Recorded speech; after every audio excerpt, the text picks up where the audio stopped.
A cheap used SUV can look like the perfect family upgrade with leather and all-wheel drive, at least until the reality of maintenance sets in. A price tag thousands of dollars below a similar Toyota or Mazda of the same age isn't a stroke of luck. It usually means the market has already priced in the severe mechanical risks associated with that exact model. A quick polish and a 5-minute drive around the block won't reveal a drivetrain's true health. Look at this chart plotting a used SUV's initial purchase price against its potential repair risk. For certain models, upfront savings drop fast, dragging the vehicle straight into a red high-risk zone where major failures wipe out any discount. We are not condemning entire car brands or even every model year of a particular nameplate. The focus here is on specific Australian market versions that carry hidden liabilities. Upgrading your family car safely requires separating a perceived bargain from harsh mechanical reality. Here are 5 specific examples where you need to look much closer. The third-generation Hyundai Santa Fe DM, sold from 2012 onwards, has a well-deserved reputation as a comfortable and practical 7-seater. But that strong reputation completely falls apart if you choose one specific variant, the 2.4-liter 4-cylinder petrol engine. This engine belongs to Hyundai's Theta 2 family, which has a documented history of excessive oil consumption and severe bearing wear. If an owner misses a ticking sound on startup or fails to obsessively track the oil level between services, the engine can fail completely with almost zero warning. If you like the Santa Fe chassis, you have much better options. A well-maintained 2.2-liter diesel or the V6 petrol version offers a substantially safer, more reliable experience. Buying the 2.4-liter petrol version only makes mathematical sense if the seller's discount is large enough to cover the very real risk of a total engine replacement. The early first-generation Volkswagen Tiguan tempts buyers by offering a premium European cabin feel and solid steering that cheaper rivals often lack. However, that refinement masks highly complex drivetrains that can easily become massive financial liabilities for a second or third owner. In early TSI petrol engines, what sounds like a minor rattle at a cold start is often a direct warning of imminent and expensive timing chain and tensioner failure. Pair that with an early direct shift gearbox, or DSG, and you introduce specific clutch wear and mechatronic faults.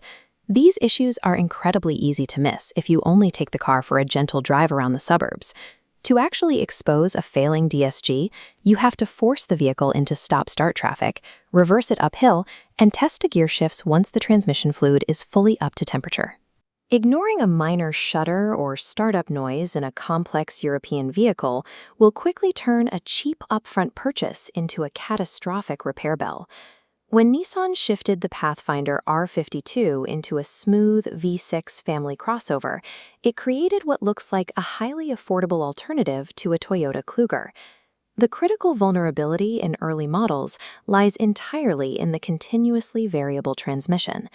Owners and used car guides report intermittent jittering, unusual whining noises, and a sudden loss of drive power as internal components fail to grip.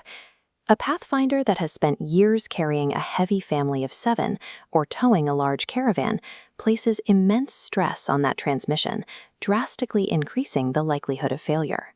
Because early symptoms are intermittent, a slow drive on flat roads won't show the problem. Buyers have to apply heavy acceleration on an incline when the vehicle is warm to force any hesitation to surface.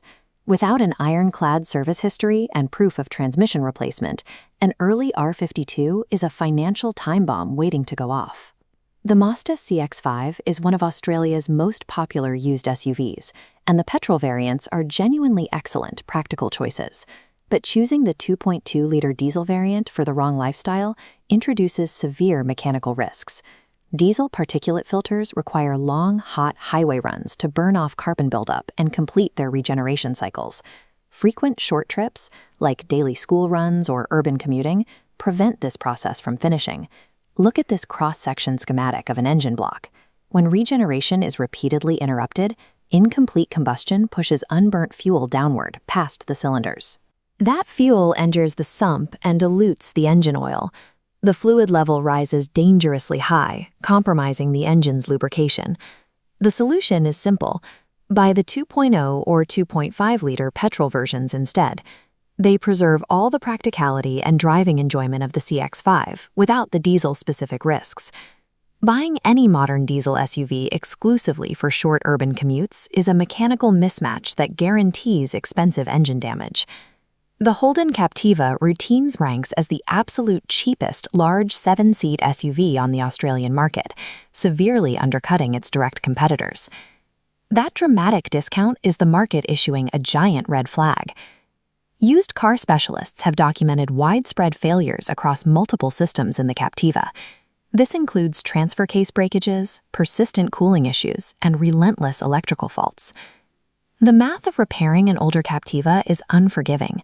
A single major fix to the transmission or all-wheel drive system can easily cost more than the total market value of the vehicle itself. Buying a Captiva strictly because it offers the largest amount of metal for the smallest amount of money is the clearest path to financial regret. You shouldn't avoid a vehicle purely because it appears on an internet list, but you must implement a strict inspection protocol before handing over your money. First, run a PPSR and VIN check. This guarantees the car isn't carrying outstanding finance, listed as stolen, or hiding a written-off history. Second, insist on a completely cold start inspection. A warm engine will easily hide timing chain rattles and transmission hesitations that only happen on a cold morning. Third, read the actual mechanic invoices.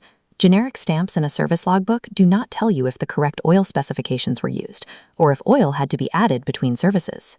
Fourth, spend a few $100s on a specialist pre-purchase diagnostic scan. Electronic scans catch hidden drivetrain faults that dashboard lights won't show, saving you thousands in surprise repairs later. Finally, always hold back a portion of your budget for immediate post-purchase servicing, fresh tires, and inevitable age-related wear. The safest used SUV is rarely the one with the lowest advertised price. It is the one whose history, specific condition, and known weaknesses have been completely investigated.